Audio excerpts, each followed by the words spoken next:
नमस्कार। पिछले हफ्ते पुणे से एक बहुत ही दुखद खबर आई। हाँ, वो कुंडमाला पुल वाला हादसा, है ना? जी, 15 जून को एक भयानक हादसा हुआ जिसमें 4 लोगों की जान चली गई और 50 से ज्यादा लोग घायल हुए। बहुत ही गंभीर घटना थी वो। हाँ, तो आज हम पुणे इलाके में हाल में हुई पुल से जुड़ी कुछ घटनाओं पर थोड़ी गहराई से बात करेंगे।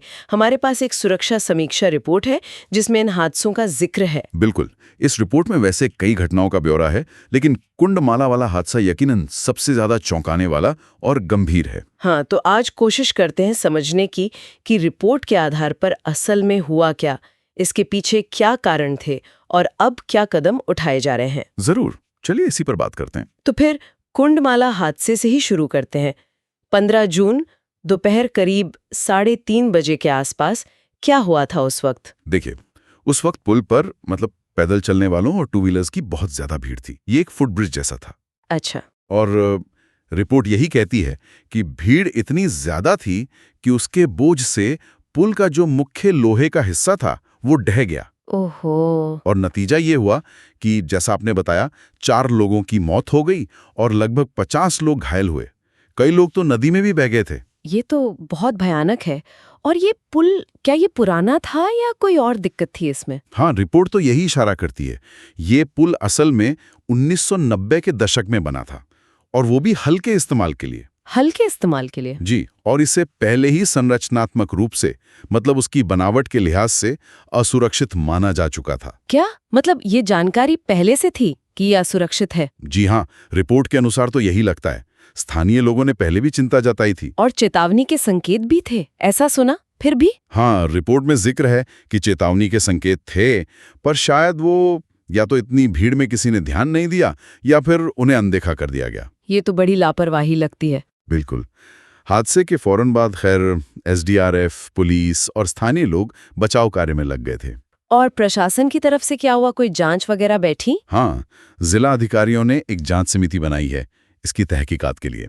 और शायद ये हादसा एक तरह से वेकअप कॉल जैसा रहा है, क्योंकि अब अधिकारियों ने पुराने पुलों का स्ट्रक्चरल ऑडिट करने और जो भी पुल असुरक्षित पाए जाएं उन्हें हटाने या बदलने का वादा किया है। ये ऑडिट वाली बात तो बहुत जरूरी है, पर ये शायद पहले हो जाना चाहिए था, है ना? बिल्कुल, शायद ये हादसा टाला जा सकता था।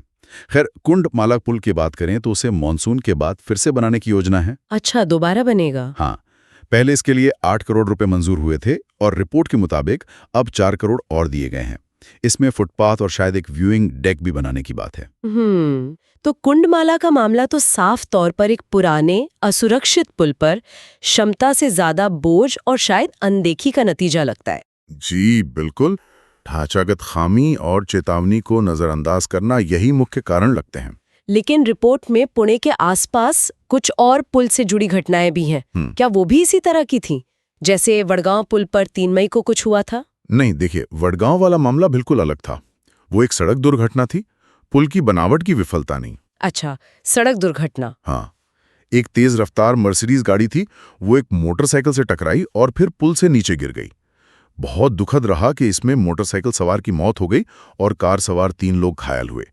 कार चालक को गिरफ्तार भी किया गया था। ओह, तो वो पूरी तरह से एक ट्रैफिक एक्सीडेंट था?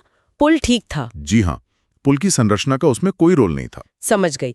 और एक और घटना थी चिंचवड़ में 24 मई को। वो क्या था? हाँ, चिंचवड़ स्टेशन के पास एक पुराना रेलवे ओवरब्रिज है। हाँ?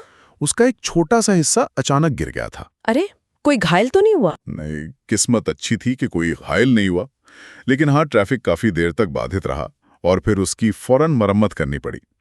इसे हम कह सकते हैं कि ये एक पुरानी संरचना की आंशिक विफलता थी। छोटी ही सही, पर विफलता तो थी। तो अगर हम इन तीनों घटनाओं को एक साथ देखें, कुंडमाला, वडगांव और चिंचवड़, तो क्या मुख्य बात निकल कर आती है? देखिए, तस्वीर काफी साफ है। कुंडमाला हादसा सबसे ज्यादा गंभीर है। एक पुराना पुल जिसे असुरक्षित घोषित किया जा चुका था, क्षमता से ज्यादा भीड़ के कारण ढह गया। ये सीधे सीधे स्ट्रक्चरल फेलियर और लापरवाही का मामला है। बिल्कुल। वडगांव एक दुखद सड़क हादसा है जिसका पुल की संरचना से लेना देना नहीं। और चिंचवड़ एक पुराने ओवरब्रिज की एक छोटी आंशिक संरचनात्मक समस्या थी जिसमें कोई हताहत नहीं हुआ। लेकिन अगर हम इसे बड़े परिदृश्य में देखें तो साफ है कि कुंडमाला हादसे ने उसने सिस्टम को झकझोर दिया है। अब पुराने पुलों की जांच, उनके ऑडिट और जरूरत पड़ने पर उन्हें बदलने को लेके ज्यादा गंभीरता दिखाई जा रही है। हाँ, ऐसा लगता तो है। तो मतलब पुणे में हुई ये हालिया घटनाएं और खासतौर पर कुंडमाला वाला भयानक हादसा, इसने पुलों की सुरक्षा के मुद्दे पर बहुत जरूरी ध्यान खींचा है और अब कुछ कार्रवाई शुरू हुई है। बिल्कुल सही। ये पूरी समीक्षा यही दर्शाती है कि हमारे तेजी से बढ़ते शहरों में बुनियादी ढांचे का रखरखाव कितना ज्यादा महत्वपूर्ण है, और सुरक्षा चिंताओं को अगर नजरअंदाज किया जाए तो उसके नतीजे कितने गंभीर, कितने भयानक हो सकते हैं। ये सब वाकई सोचने पर मजबूर करता है। जैसे ये हादसे हुए और अब ये ऑडिट वगैरह की बात हो रही है, तो मन में सवाल आता है कि तेजी से बढ़ते शहरी क्षेत्रों में पुलों के अलावा भी और कौन से ऐसे पुराने ढांचे हो सकते हैं, शायद पुरानी इमारतें या कुछ और, जिन पर इसी तरह पहले से ध्यान देने की जरूरत हो, इससे पहले कि कोई और दुखद घटना हो जाए। हाँ, ये बहुत वाजिब सवाल है। सक्रिय निगरानी और रखरखाव सिर्फ पुलों तक ही सीमित नहीं रहना चाहिए।